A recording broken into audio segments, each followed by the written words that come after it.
Rapaziada, acabou de sair anime novo, e o nosso protagonista, chamado Ibiki, simplesmente foi parar em outro mundo com criaturas mágicas assustadoras, e até conheceu uma mulher elfa de respeito. Se é que vocês me entendem. Tudo já começa com ele sendo perseguido por um coelho bizarro de chifres. Ele não faz ideia de como veio parar nesse fim de mundo e nessa situação, nem o que está perseguindo ele. Tudo parece completamente desconhecido. Ele se pergunta que tipo de criatura maluca é aquela, e de repente, escuta uma voz feminina suave que pesquisa sobre a criatura no sistema. Essa voz está dizendo que se trata de um coelho com chifre de nível baixo. Ele não faz ideia do que seja a voz, mas então diz pra ela não ir a lugar nenhum, porque ele está com medo. O coelho de repente pula nossa direção, mas ele consegue se esquivar e cai em cima dele, esmagando o bichinho até ele bater as botas. Enquanto isso, no meio de uma floresta distante, uma mulher elfa está caminhando entre as árvores quando, do nada, escuta uma voz masculina e desconhecida, sussurrando em sua cabeça, guiando seu novo caminho, dizendo para continuar para o leste, pois tem algo muito precioso e lindo esperando ela lá. Enquanto isso, nosso garotinho Ibiki está muito aliviado por ter sobrevivido ao ataque do coelho maluco, mas ainda não tem ideia de que porcaria está acontecendo aqui, ou de onde veio aquela voz. Além disso, ele checa o celular e vê que está sem sinal, o que acaba matando qualquer esperança para pedir ajuda e não ficar aqui doido sozinho. Ele já pensa que a voz não era real e que estava apenas imaginando coisas. Ele começa a sentir um pouco de fome e pensa em comer esse coelho com chifres, mas logo desiste, pois ele não tem ideia se é seguro comê-lo. A voz então reaparece e fica examinando o corpo, informando ao nosso protinha que esse coelho com chifres é na verdade uma iguaria refinada, que fica muito ótima em ensopados. Ao escutar isso, ele decide levá-lo por enquanto, mesmo que essa ideia de comer cause nele um pouquinho de nojo. Ele começa a pensar mais sobre essa voz estranha. Ele percebe que essa voz só aparece quando ele faz uma pergunta. Então, ele começa a dar uma testada, perguntando sobre coisas aleatórias, como sua mochila. A voz responde que essa bolsa é feita de materiais que não existem nesse mundo. Ele continua perguntando sobre coisas diferentes, e a voz responde cada vez mais com uma descrição específica e certinha de tudo que ele pergunta. Ao perceber isso, o garotinho Ibiki se pergunta se a voz também pode analisá-lo. Quando o rapaz pergunta, uma tela de status aparece diante dele, mostrando todas as suas informações. Ele dá uma examinada e vê que todos os detalhes sobre seu nome e idade estão corretos. Mas o que deixa ele confuso é que mostra que seu trabalho como avaliador é temporário, o que não faz muito sentido para ele, já que até pouco tempo ele tinha uma vida normal de um estudante do ensino médio. Ele então se pergunta à voz quem é ela, e ela responde dizendo que é seu suporte de status, mas que não pode compartilhar nenhuma informação pessoal. E Ibiki tá achando isso muito suspeito, mas o que o deixa animado um pouquinho é ver quantas habilidades ele ainda pode aprender. Ele acha a habilidade de especialista interessante e tenta usá-la rapidamente, mas nada acontece. Então decide começar o tutorial, já que parece mais fácil de fazer agora, mas a voz interfere e avisa que o tutorial já está em execução. O garoto Ibiki não faz ideia do que ela tá querendo dizer com isso, então ele simplesmente segue em frente e tenta a habilidade de Mapa Mundi, que exibe um holograma à sua frente. Ele observa com atenção e percebe que não se trata de um mapa de verdade, é apenas um traçado mal feito de todo o caminho que ele já andou. Ele então percebe que estava andando em círculos esse tempo todo. Sabendo disso, o rapaz usa todo o traçado como guia e continua caminhando. Quando o sol estava se pondo, ele avista uma estrada logo abaixo, mas ele se empolga demais e acaba tropeçando, batendo de cara na estrada de pedra. Quando ele se senta, a voz avisa que ele acaba de ganhar um novo título, chamado Perdido em um Isekai Maluco. E Ibiki fica surpreso com isso, mas logo percebe que tem coisas mais importantes para se preocupar. Do nada, um monstro gigante aparece. Ele pensa que agora lascou e tá ferrado, mas então uma flecha mágica surge do nada e derruba o bichão instantaneamente. Ele olha em choque e vê que foi obra de uma mulher elfa, que estava logo em cima de uma rocha próxima. Pouco antes de conversar com a garota, a voz ativa sua tradução automática, permitindo que ele fale e entenda o idioma desse mundo. Depois que o rapaz agradece a mulher por salvá-lo, ela se apresenta como Emalia. E Ibiki fica olhando para as orelhas dela e percebe que ela se parece bastante com uma elfa.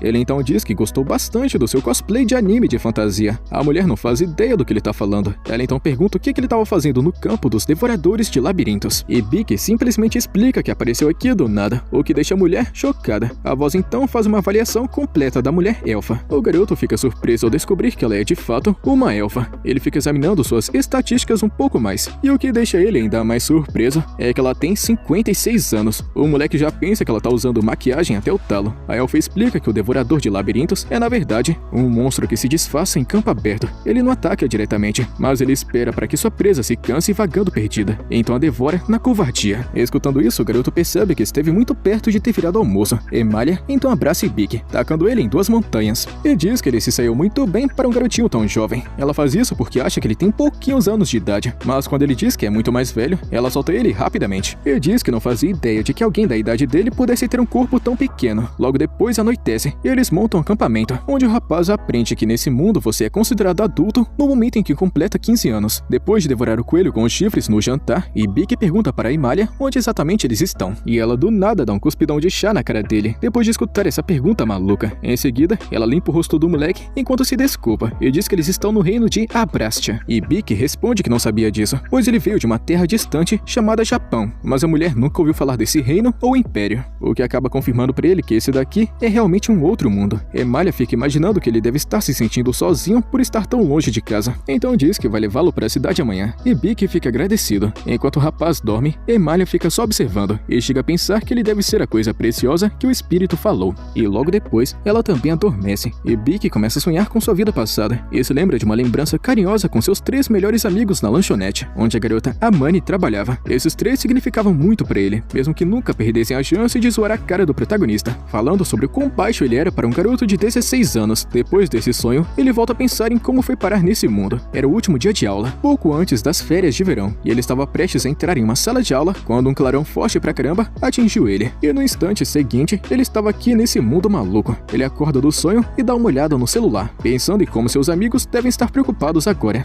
Então ele olha para o céu e vê algumas formas verdes brilhantes flutuando. A voz da pesquisa no sistema está dizendo que se trata de uma barreira protetora especial que a elfa Emalia criou para vigiar a área. Depois de entender essa informação, ele aceita que a magia é real nesse mundo, o que significa que ele realmente está em outra realidade. Ele decide verificar sua própria situação e pergunta à voz do sistema o que significa ser um avaliador temporário. A voz está explicando que é um trabalho dado por Deus e que possui uma raridade de nível B. Ele vem com a habilidade de avaliação, que lhe permite identificar habilidades e características de qualquer alvo. Mas tem um porém, ele não possui nenhuma habilidade de combate, e essa é a única razão pela qual ele é classificado como um trabalho de não lutador. E Ibiki ainda está tentando digerir toda essa maluquice, então decide simplesmente voltar a dormir. Na manhã seguinte, Emalia acorda e relembra como salvou Ibiki no dia anterior, e passou a noite toda com ele aqui na Floresta Mágica. Que moleque sortudo, fi. Logo depois, Ibiki também acorda, e os dois pegam a estrada rumo à cidade mais próxima. Enquanto atravessam toda essa mata gigantesca, Emalia diz a Ibiki que levarão cerca de um dia e meio para chegar na cidade. Ela também conta que tem monstros na área, mas diz pra ele não se preocupar, pois está aqui para protegê-lo de tudo. E então ela fica impressionada por Ibiki ter conseguido se adaptar rápido a esse local, e ele conta que tudo isso é graças à sua habilidade de Mapa Mundi. Emalia fica surpresa ao saber que ele possui essa habilidade, já que ela tem uma raridade altíssima.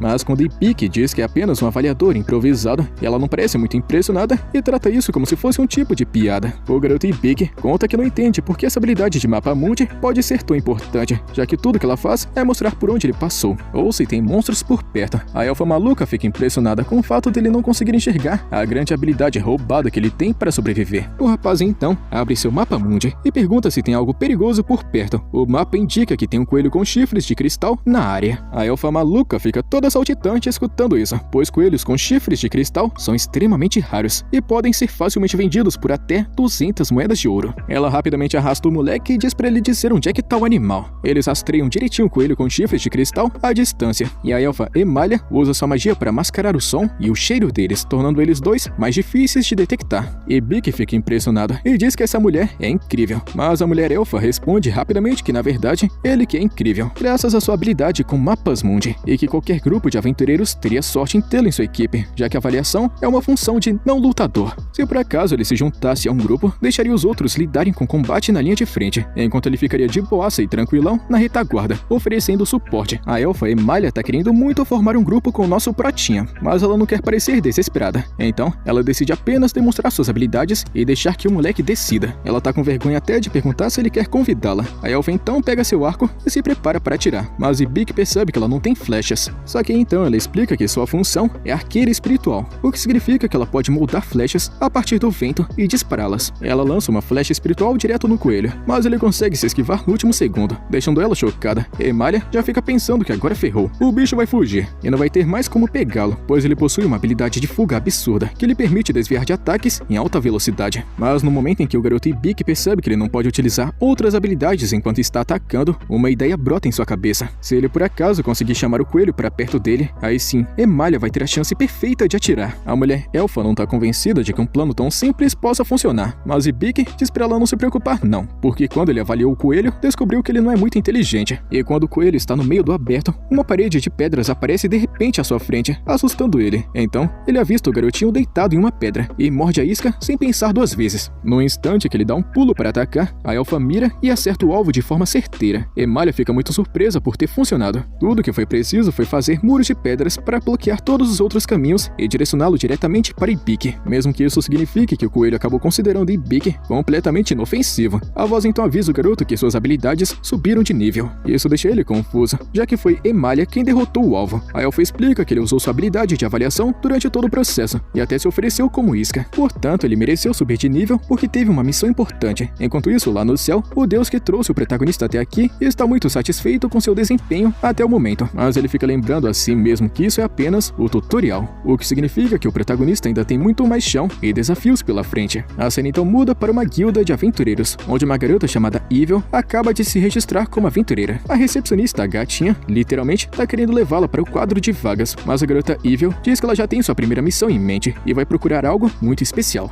Enquanto isso, nosso protagonista com sua amiga elfa chegaram na cidade, e assim que chegam, Emalha cobre Ibik com uma capa, porque suas roupas modernas podem chamar muita atenção, e ela não quer que atraiam olhares desnecessários. Ela tá pensando que ele só vai conseguir comprar roupas decentes depois de vender o chifre do coelho de cristal. Ela tá pensando que eles vão conseguir mais ou menos 200 moedas de ouro, o que seria mais do que o bastante para comprar também uma armadura e também armas. Além disso, Ibik não tem ideia de quanto vale uma moeda de ouro, então ele rapidamente verifica e dá uma pesquisada, e descobre que uma moeda de ouro vale mais ou menos 10.000 ienes, o que deixa ele muito chocado, pois é uma quantidade muito alta de dinheiro. Emalha então olha para Ibik com uma expressão preocupada e diz que enquanto estiverem na cidade, ele precisa parar de se fazer de idiota, porque tem pessoas aqui que não vão pensar duas vezes em se aproveitar de alguém fraco como ele. Mas escutar ela falando assim com ele só convence o rapaz ainda mais de que ele realmente não tem amigos. E depois disso, Emalha leva Ibik até a guilda dos aventureiros, e os caçadores lá dentro olham para os dois e pensam que a elfa acabou arrumando um emprego de babá. Emalha então diz que, por mais estranho que possa parecer, Ibik é na verdade adulto e até mesmo um novato registrado. O líder do grupo de aventureiros simplesmente diz a todos para pararem de implicar com o novato, e ele segue em frente. Depois disso, Emalha conta para o rapaz que aquele grupo se chama Bandeira Prateada, e então eles vão até Jewel, a recepcionista. E completamente impressionado, ele percebe que ela deve ser algum tipo de criatura bestial. E depois disso, todos se reúnem para falar com o mestre da guilda. E no momento que o protagonista vê ele, fica chocado com o tanto de músculo que esse cara tem. O mestre da guilda, então, de um jeito dramático, rasga a camisa e se apresenta como Deliard. Emalha começa a perder a paciência aos poucos, observando Ibik ficar elogiando os músculos do cara. Ela joga um jato de água gelada nos dois idiotas, o que traz eles de volta à realidade. E assim que tudo isso acaba, todos se sentam, e a recepcionista se apresenta como vice-mestra da guilda. Em seguida, pergunta a Emalha o que ela deseja vender. A elfa coloca o chifre de cristal bem diante deles, e Deliard fica claramente impressionado, falando que é ainda maior do que o de 3 anos atrás. Ao pensar um pouco, ele oferece 400 moedas de ouro, e Ibik escuta isso e fica radiante, percebendo que é simplesmente o dobro da quantidade que Emalha esperava ganhar no começo. Mas, para sua completa surpresa, Emalha diz que não vai aceitar nada menos do que 800 moedas de ouro. Seu argumento é que o chifre que venderam 3 anos atrás foi obtido por 200 moedas de ouro, e acontece que esse daqui é 3 vezes maior, sem falar que tá mais escasso. Os dois discutem o preço por um tempo, até que o chefe da guilda, muito pão duro, concorda em aceitar pagar 700 moedas de ouro, o que deixa a elfa mercenária satisfeita. Mas a recepcionista muda de postura assim do nada e emana uma presença assustadora, enquanto lembra muito calma a Deliard que o preço que ele concordou está muito acima do orçamento deles. Então ela simplesmente vai ter que descontar a diferença do salário dele. Deliard não parece nem um pouco feliz com isso. Mais tarde, Ibik está sentado sozinho na guilda, enquanto seu suporte de status informa que sua habilidade de tutorial atingiu os requisitos para subir de nível. Ibik ainda não faz ideia do que diabos é esse maldito tutorial. Então sua assistente de status mostra uma definição, explicando que é uma habilidade concedida àqueles cujas chances de sobrevivência são muito baixas e que permite receber orientação divina para que possam adquirir conhecimento e as habilidades necessárias para sobreviver nesse mundo. Escutando isso, Ibik percebe que tudo que conseguiu até chegar aqui foi graças a um tipo de Deus, e por isso ele agradece com uma oração. Mas então, ele escuta uma voz dizendo que seus agradecimentos serão muito bem recebidos. O garotinho tá pensando que ele deve estar ficando maluco e imaginando coisas, mas o Deus continua falando com ele através da sua mente, dizendo que foi ele quem o trouxe para esse mundo. E Ibik fica chocado ao descobrir que realmente consegue se comunicar diretamente com ele dessa forma. E o Deus conta que isso não é algo comum que ele pode fazer o tempo todo, e que acontece apenas de vez em quando. Ele diz ao rapaz Ibik que tudo daqui em diante vai estar completamente em suas mãos, como ele escolhe viver e como consegue sobreviver. E depois de falar isso, ele se despede, mas Ibik fica fazendo uma longa lista de perguntas, mas já é tarde demais. O suporte de status então diz que agora que seu nível aumentou, toda a ajudinha que foi dada pelo guia logo vai chegar ao fim. Ele se pergunta por um momento momento o que significa esse tal de guia. Mas então, do nada, Emalia se aproximou chamando por ele. E nesse instante, uma garota de cabelo rosa se aproximou de Emalia e entregou uma carta, informando que ela havia recebido um pedido especial. Após dar uma lida, Emalia se virou para Ibiki e se desculpou, dizendo que precisava deixar a cidade imediatamente e que não poderia levá-lo com ela, pois o pedido havia vindo diretamente da sua terra natal e ela simplesmente não pode recusar. Escutando isso, Ibiki percebe que Emalia era aquele tal de guia o tempo todo. Enquanto isso, a garota Evil está no fundo de uma masmorra, ainda procurando pela coisa que vem perseguindo há muito tempo, mas sem sucesso. De repente, ela tem um pressentimento de onde pode estar e se vira para ir direto para o próximo canto. E ao mesmo tempo, a elfa se preocupa em silêncio se o rapaz vai conseguir se virar sozinho. E o rapaz diz para ela não se preocupar, pois na verdade está planejando se tornar um aventureiro. Ele descobriu que também existem missões disponíveis para não combatentes e está muito animado com a ideia. E Bic também reconhece que Emalia já fez muito por ele até agora e que não quer ser um peso morto ainda maior para ela. Quando finalmente chega a hora de seguirem caminhos separados, Emalia diz a Bic que ele pode ficar na pousada onde ela estava e em seguida coloca o mapa em suas mãos antes de partir. Mas pouco antes de ir embora,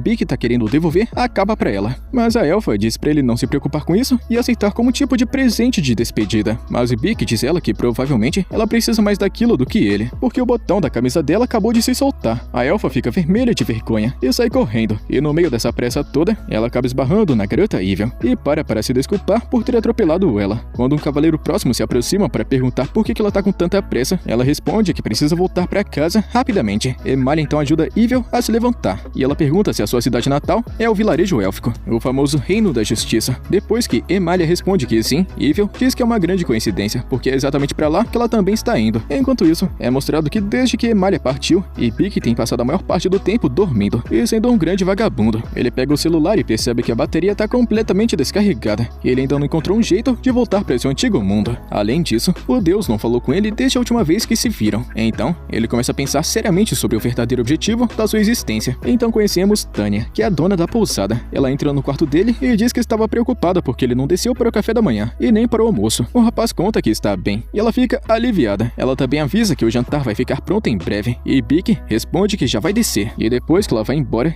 Bic começa a sentir a pressão desse novo mundo, pois todo o dinheiro que resta é aquele que conseguiu com a venda da ponta de cristal, o que significa que em breve ele vai precisar de um novo emprego. Mas considerando suas estatísticas, ele se pergunta para que seria útil. Os status dele mostram seus números e eles não são muito bons não. Então, o suporte aconselha ficar longe de combates mano a mano. No entanto, também conta que ele ganhou algumas habilidades técnicas, incluindo contratos e livros de medicina. O garoto tá achando essa parte de livros de medicina interessante, então o suporte explica que ele pode absorver conhecimento lendo as páginas, mas não vai ser do jeito que a gente tá acostumado. Então o suporte avisa que, uma vez iniciada a leitura, não poderá parar no meio. O garoto fica um pouco surpreso com essa revelação no começo, mas decide continuar mesmo assim. A leitura do livro de medicina começa, e de repente todo o conhecimento começa a dar um choque em sua cabeça, pegando o moleque completamente desprevenido. Enquanto isso, as garotas estão fazendo sua jornada em direção ao vilarejo dos elfos. Emalia conta que não consegue parar de pensar no garotinho Ibiki, muito preocupada se ele vai conseguir se cuidar sozinho. Evil então pensa que isso significa que ela tem algum sentimento por ele, mas a elfa responde que isso não é possível, falando que conheceu ele há pouco tempo e que ele é mais ou menos 40 anos mais novo que ela. Nesse instante, uma empregada aparece na frente chamando por Emalia, e assim que a elfa vê ela, corre em sua direção e abraça a mulher. Emalia então explica para Evil que essa daqui é Estélia, a chefe das empregadas. Emalia então apresenta as duas, e a aventureira Evil fica toda animada e pede para a elfa que forme um grupo com ela. Emalia fica toda feliz porque vai ter uma nova parceira, querendo fazer até uma festa para comemorar, mas Estélia não parece nada satisfeita. E depois vemos o protagonista finalmente terminando de absorver o conhecimento do livro de medicina, e embora pareça completamente exausto, ele se lembra de que ainda precisa ir às compras. Então, ele vai até o arsenal para pegar uma armadura, e após terminar e sair, ele para por um instante para se lembrar do quão brutalmente difícil foi absorver todo aquele conhecimento do livro de medicina. Ele percebe que obter habilidades nesse novo mundo não é nada fácil, e que diferentes habilidades têm suas próprias maneiras de serem aprendidas. Ele também reconhece o quão perdido ele estaria se não fosse a ajuda do seu suporte de status. Então, ele decide que não pode mais chamar essa voz feminina dos status de apenas suporte, e passa a chamá-la de Sapo-chan, porque é muito mais fácil e legalzinho de falar. Quando ele chega na guilda, em busca de trabalho, o aventureiro gravemente ferido é carregado para dentro, e quando Ibiki observa mais de perto, percebe que é exatamente o mesmo cara que encontrou outro dia. Seu companheiro grita em pânico, dizendo que ele foi atingido por um lobo feroz. Ele tem certeza de que Deliard consegue estancar o sangramento, mas então o caçador se desequilibra e os dois caem no chão, o que faz com que o homem ferido comece a ter uma piora na condição. A recepcionista diz que o chefe não está aqui no momento, mas que poderiam tentar usar alguma alguma outra forma de magia de cura nele, mas seus companheiros não estão qualificados para isso e que já tentaram de tudo. Ibiki avalia a situação e nota que o sangramento precisa ser estancado imediatamente. Ele decide que, já que absorveu todo aquele conhecimento do livro de medicina, deveria ser capaz de fazer alguma coisa nessa situação. Então ele se aproxima e pede para dar uma olhada, dizendo que ele possui habilidades médicas. Sapo-chan então realiza uma avaliação rápida e descobre que esse cara tem mais ou menos 5 minutos restantes de vida. Ele foi infectado com veneno mágico e perdeu 2 membros importantes, o que significa que o tratamento vai custar técnicas de hipercura e cura perfeita. O protagonista tá achando que dá pra fazer, mas logo ele se depara com um problema. Executar o tratamento completo requer 650 pontos de mana, enquanto ele só tem 56. O garoto percebe que saber como realizar o tratamento não significa nada se ele não tiver a energia mágica necessária para fazer todo o trabalho. Então ele começa a pensar seriamente no que pode fazer agora. Sapo-chan recomenda então que ele use a habilidade de contrato, através das pessoas ao seu redor que podem firmar um acordo e transferir seus pontos de energia mágica diretamente para Ibiki. Isso fará com que ele tenha bastante energia para realizar o tratamento. Todos ao redor concordam com o contrato sem hesitar, então começam a transferir sua energia mágica para ele. É assim que, junto bastante, ele usa a hipercura para destruir completamente o veneno, e em seguida aplica uma cura perfeita, que libera um raio de luz brilhante. Quando tudo termina, o aventureiro está deitado ali, com ambos os membros totalmente restaurados. O garoto fica aliviado por ter conseguido, mas ele desmaia logo depois, e em seus sonhos, ele vê sua amiga chamada Amane, dizendo quão idiota ele é sempre que age por conta própria e arriscar a vida pelos outros desse jeito, especialmente quando não tem um objetivo claro ou recompensa envolvida. Ela diz que não tem garantia de que sempre vai ter alguém por perto para salvá-lo, então ele precisa começar a ser mais cuidadoso. Nesse momento, Ibiki acorda assustado, enquanto Sapo-chan avisa o quanto suas habilidades subiram de nível. A recepcionista se aproxima dele e agradece por ter salvado o homem mais cedo, revelando que ele é, na verdade, seu irmão mais novo, chamado Jade. O garotinho fica confuso com isso, já que aquele cara é um humano normal e ela não. Então a gatinha explica que eles têm mães diferentes. O garoto diz à recepcionista que não precisa agradecê-lo, pois ele só conseguiu realizar aquilo porque todos ao seu redor emprestaram seus pontos de mana. Ela então reconhece isso, mas também lembra que sem ele, Jade com certeza teria morrido. Com isso resolvido, a gatinha diz a Ibiki que ele causou um grande silêncio constrangedor com toda aquela situação, pois o fato dele ser capaz de usar tanto a hipercura quanto a cura perfeita é algo completamente inédito. E se essa notícia vazar, é quase certo que alguém tentará se aproveitar dele para obter lucro. Por isso ela tá recomendando que Ibiki se junte a alguma equipe, já que estar perto de amigos lutadores seria muito mais seguro para ele. O garoto pensa um pouco sobre isso e não tá completamente convencido, muito porque ele não tem certeza de quanto tempo vai ficar na cidade e não quer deixar esse tipo de problema nas costas de outra pessoa. Ele até diz que ter pessoas para confiar seria muito bom, mas ele duvida que isso funcione, já que ele não é um grande aventureiro caçador. A gatinha então conta que existe uma outra opção, simplesmente contratar um guarda-costas. A cena então muda para um homem-lobo dentro de uma cela, sentado ao lado de uma garotinha, enquanto declara que vai despedaçar qualquer um que tiver coragem de encostar um dedo sequer nela.